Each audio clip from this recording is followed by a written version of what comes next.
ये कहानी है रिक्शा भूत की, यानी कि रिक्शे वाला भूत। तो शुरू करते हैं।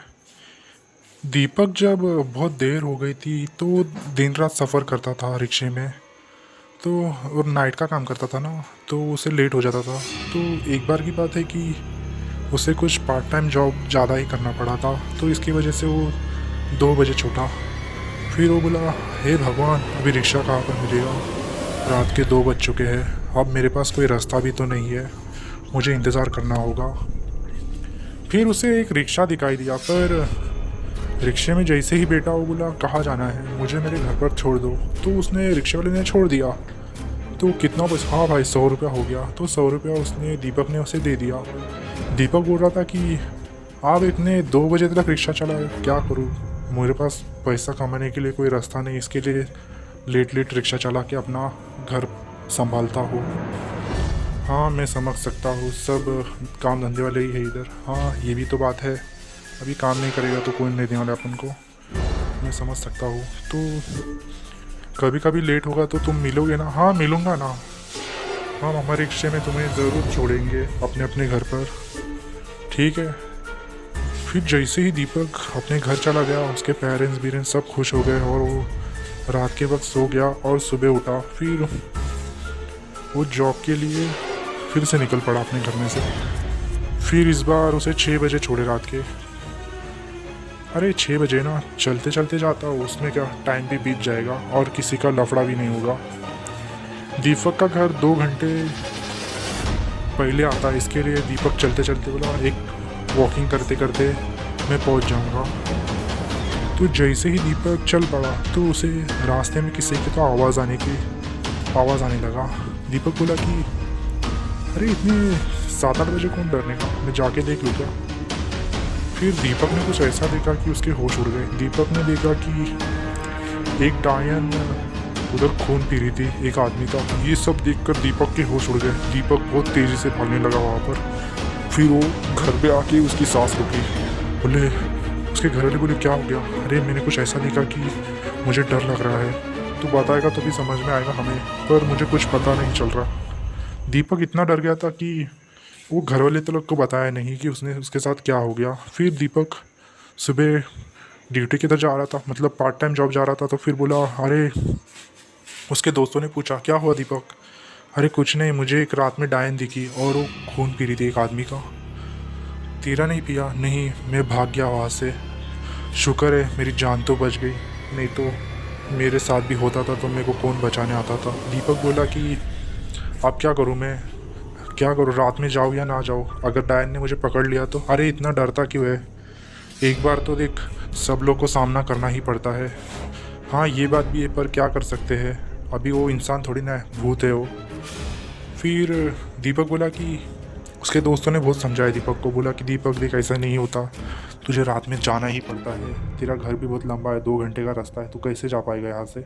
मुझे बता, क्या हम छोड़ने आ जाओ तुझे? नहीं, मैं चला जाऊँगा। फिर दीपक दूसरे दिन गया तो फिर उसके सामने एक वो डायन आ गई। उसने कहा कि क्या हुआ? वो दीपक डर के मारे उसके मुंह में से कुछ जबान के कुछ निकल रहा ही नहीं था। उसकी एक चीख निकल गया और दीपक वही जगह पे ही बेहोश हो गया।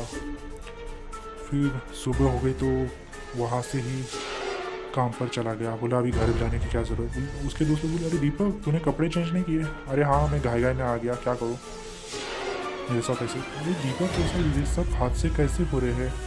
मुझे बहुत डर लग रहा है तेरे को, छोड़ने आ जाओ। बोले अरे नहीं, कोई ज़रूरत नहीं है, क्या करें, अभी हम भी क्या कर सकते हैं।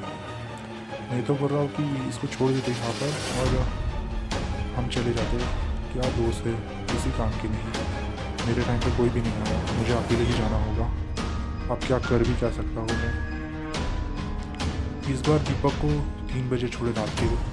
दीपक को लगा कि रिक्शा नहीं है, तो रिक्शे में वो फिर से रिक्शा आ गया। 2 बजे का रिक्शा देता है और 3 बजे आएगा। अरे तुम मिल गए फिर से? हाँ मिल गया, चलो मैं छोड़ता हूँ तुम्हें घर, ठीक है। तो जैसे ही दीपक रिक्शे में बैठा, उसे कुछ अजीब सा फील हो रहा था। बोला था क्या करूँ, मुझे भरोसा हो रहा है कि मैं उसके ऊपर कहीं मेरी कोई होती है। तो दीपक की नज़रें उसके मिरर में गई रिक्शे के। तो मिरर के अंदर उसे एक उसका चेहरा भूतिया दिखाई दिया। दीपक बहुत ज़ोर से चौंका। बोला अभी क्या करूँ, ये रोकेगा तो रिक्शा मेरे ऊपर शक खाएगा, ये क्या करूँ, कुछ तो बहाना ले लूँ क्या। वो बोला मुझे बाथरूम नहीं नहीं नहीं नहीं, ऐसा रिक्शा नहीं रोक सकते हम, हमें चलना ही होगा। दीपक ने रिक्शे में उड़ी मार कर बोला देख बेटा, उड़ी उड़ी मत मारना, नहीं तो मैं तुझे छोड़ूंगा नहीं। दीपक डर के मारे बहुत चिल्लाया और बोला कि अब इससे कैसे पीछे छुड़ाऊँ। दीपक सोचने लगा। 1 घंटा निकल गया। उसके बाद बोल रहा है, दीपक बोला कि मुझे यही उतार दो। ठीक है, तू बोलता है तो हम यही उतार देते हैं। जैसे ही दीपक ने रिक्शा रोका, उसके पैसे दे दिए, ऐसा दीपक भागा।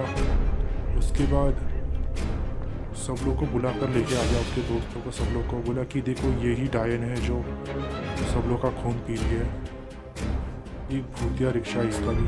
अरे ये तो वही है। वो कौन रही? अरे तुझे पता नहीं, ये रोड के ऊपर एक लेडीज़ का एक्सीडेंट हो गया था, उसे एक रिक्शा वाले ने ठोक दिया था और वो इसकी आत्मा इधर ही है, लगता है ये वही है, सब लोग से बदला ले रही है। और तुझे कुछ नहीं किया इसने? नहीं, मैंने उसके साथ कुछ परेशान थोड़ी ना किया है उसे, इसके लिए मेरी जान बच गई। चल कुछ नसीब है, तू उस चूड़े ने कुछ नहीं किया तुझे। फिर जैसे ही कोई तांत्रिक आ गया, बोला आज तेरा ना, तू आज ख़त्म है। वो तांत्रिक बोला कि कुछ तांत्रिक मंत्र बड़बड़ाने लगा, बोला कि अब तुझे देखता हूँ कौन बचाता है। फिर वो मंत्र बड़बड़ाने लगा, उतने में रिक्शे में आग लग गई और वो डायन जगह पे ही जग कर पूरी राख हो गई और बहुत चिल्ला रही थी।